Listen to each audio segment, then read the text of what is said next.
तम राधे राधे। 16वां अध्याय। श्रुतदेव जी कहने लगे, भगवान के दर्शन के आनंद में मग्न हृदय वाले उस राजा ने तत्काल शीश झुका प्रणाम किया और बहुत देर तक आकुल नेत्रों से विश्वात्म देव जगदीश का दर्शन करता रहा। फिर चरण धोकर जल सिर पर धारण किया और बहु मूल्यवान आभूषण चंदन आदि से पूजन करने लगा। धूप दीप फूल माला नैवेद्य और आत्म समर्पण आदि से विष्णु भगवान को प्रसन्न कर बोला, हे निर्गुण विश्व मूर्ते, आपके चरणार विंदे धन्य हैं। ये चरण शरणागतों के पाप दूर करने वाले हैं। तुम्हारे चरणार विंद को भूल तृषा से व्याकुल अनेक योनियों में भ्रमण करता हूँ।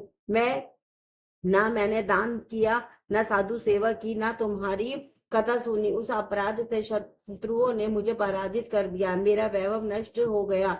तब मैं वन में गया। मेरे अपने गुरुओं ने के स्मरण करते ही गुरु ने आकर मेरी दीन दशा पर दया कर मुझे दुख से छुड़ाने का उपाय बताया। उनके बताए बैसाख के धर्म कार्य जो शुभ फल देने वाले हैं मैं करने लगा, जिनके प्रभाव से मुझे संपूर्ण वैभव मिला और मैं अत्यंत प्रसन्न हूँ। हे परमात्मा, संतों पर अनुग्रह करने वाले तुमको नमस्कार है। हे जगन निवास, हे देवेश, आप प्रसन्न हो जाइए, जिससे आपके चरण कमलों में मेरी स्मृति हो।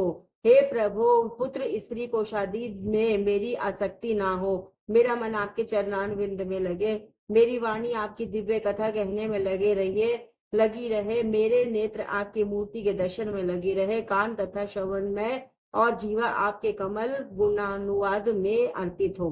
नासिक आपके चरण कमल का मकरंद छूने में प्रवृत्त हो, हाथ अपने मंदिर की सफाई करने में और आपके भक्तों के सुगंध युक्त चंदन आदि लेपन में लगे रहे।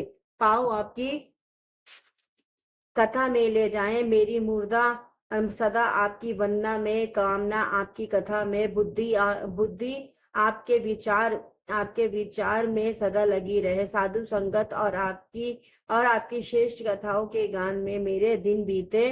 हे प्रभु, एक पल भी आपके प्रसंग बिना व्यतीत ना हो। हे विष्णु, हे मैं संपूर्ण राज्य पुत्र पोत्रादि किसी की भी इच्छा नहीं करता हूँ। मैं तो आपके चरण कमल की सेवा का इच्छुक हूँ। राजा की ऐसी स्तुति सुन भगवान प्रसन्न हो बोले, तुम पाप रहित निष्काम मेरे भक्तों में श्रेष्ठ हो। 10 सहस्र वर्ष की तुम्हारी अवस्था हो, दिव्य धन संपत्ति, मेरी दृढ़ भक्ति और अंत में मेरी सायुज्यता मिलेगी। जो प्राणी तुम्हारी की हुई स्तुति करेंगे, मैं उन पर प्रसन्न होकर उन्हें निसंदेह भक्ति और मुक्ति दूंगा। आज के दिन अक्षय तृतीया में स्नान दान आदि गोदान करने, बेल दान करने, पितृेश्वरों के निमित्त श्राद्ध करने से अक्षय फल प्राप्त होता है। मृत्यु जरा भय पाप सब नष्ट हो जाते हैं।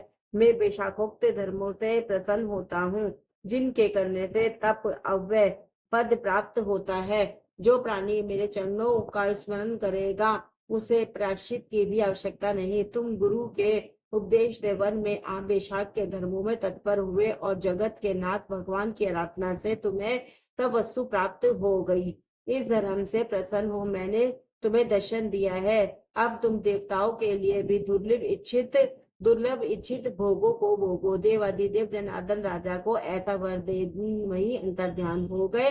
तब वह राजा अत्यंत प्रसन्न हुआ। तदंतर गुरु महात्माओं को सत्संग कर नित्य प्रति ज्ञान प्राप्त करने लगा और वासुदेव भगवान के अतिरिक्त किसी को भी नहीं मानता था। विशाखोक्त सब धर्मों को बारंबार करने से पुत्र पौत्रादि की वृद्धि हुई और संपूर्ण मनोरथ को भोग अंत में चक्रपाणी विष्णु भगवान की सायुज्यता को प्राप्त हुआ। जो इस परम सुंदर आख्यान को सुनते सुनाते हैं, वे सब पापों से छूटकर विष्णु भगवान के परम पद को प्राप्त होते हैं। हरे कृष्ण कृष्ण कृष्ण हरे हरे, राम राम राम हरे हरे, राधे राधे राधे राधे।